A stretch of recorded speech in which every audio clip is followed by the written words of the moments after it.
Hello friends, நெத்திலி கருவாடு எப்படி வறுக்குதுன்னு பார்க்கலாம். நெத்திலி கருவாடு,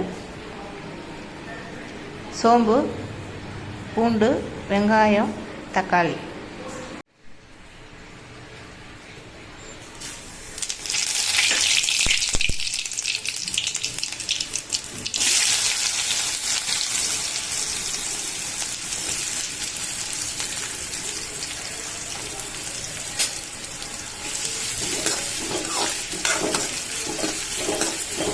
அதில் சோகை போட்டு பொரிஞ்சோன்னே வெங்காயம் பூண்டையும் போட்டு நல்லா வதக்க வேணும்.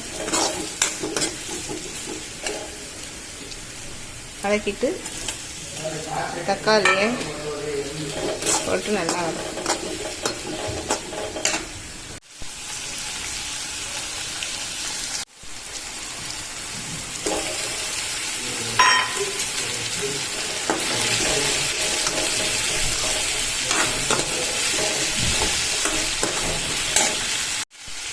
கருவாடையும் நல்லா கொஞ்சம் வதக்கிக்கணும்.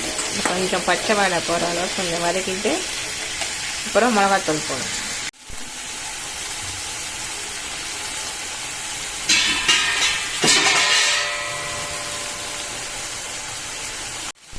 உப்பு லைட்டாக போடணும். கருவாடில் ஏற்கனவே கொஞ்சம் உப்பு இருக்கும், அதனால லைட்டாக கொஞ்சம் உப்பு போடணும்.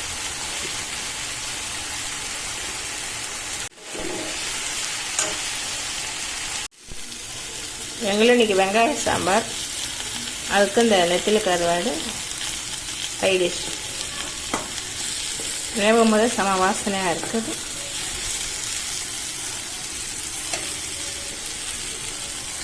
லைட்டாக தண்ணி ஊற்றுங்க, ரொம்ப உடையலாம். ஏன்னா இந்த நெத்திலி கருவாடு சின்னதாக பொடுசாக இருக்கனால சீக்கிரம் வெந்துடும். லைட்டாக தண்ணி விட்டுக்கிட்டா போதும். நெத்திலி கருவாடு ரெடி.